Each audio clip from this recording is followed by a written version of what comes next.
രാത്രിയായപ്പോൾ കാശിക്കുട്ടനൊരാഗ്രഹം fried chicken കഴിക്കണമെന്ന്. ഞാൻ ആദ്യം വേണ്ടെന്ന് പറഞ്ഞെങ്കിലും പിള്ളേരെന്തേലും ആഗ്രഹം പറഞ്ഞാൽ അതൊക്കെ അങ്ങ് സാധിച്ചു കൊടുത്തേക്കണമെന്നായിരുന്നു മനുച്ചേട്ടൻ പറഞ്ഞത്. പിന്നെ ഒന്നും നോക്കിയില്ല, വണ്ടി എടുത്ത് നേരെ ഇറങ്ങി കേട്ടോ. സമയം 10 മണിയാകാറായി. അതുകൊണ്ട് തന്നെ റോഡിലൊക്കെ നന്നേ തിരക്ക് കുറവായിരുന്നു. പോകുന്ന വഴിക്കാണ് ഞങ്ങൾ പഠിച്ച അല്ലല്ല മലയാളത്തിൻ്റെ സ്വന്തം പ്രേം നസീർ, ഫാസിൽ, ശ്രീകുമാരൻ തമ്പി, ചാക്കോച്ചൻ, അങ്ങനെ ലിസ്റ്റൊക്കെ ഒരുപാടുണ്ട് കേട്ടോ. എന്നിവരെല്ലാം പഠിച്ച ഞങ്ങളുടെ സ്വന്തം എസ് ടി കോളേജ്.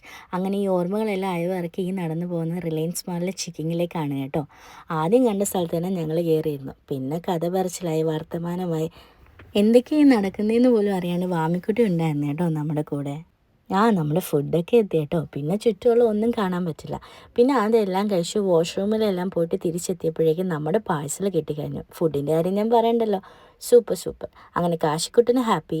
പാഴ്സലുമായിട്ട് ഞങ്ങൾ തിരിച്ച് വീട്ടിലേക്ക് പോവുകയാണ് കേട്ടോ. ഇനി പോയി കിടന്നൊന്ന് ഉറങ്ങണം. അമ്പലത്തിൽ ഉത്സവം ആയതുകൊണ്ട് വഴിയോരത്തുള്ള വീഡിയോയിലെല്ലാം ലൈറ്റ്സ് ഒക്കെ ഇട്ട് പൊളി വൈബായിരുന്നു കേട്ടോ. അപ്പോൾ ഇത്രയേ ഉള്ളൂ നമ്മുടെ വീഡിയോ. നാളെ വീണ്ടും കാണാം. Tata bye bye, see you soon.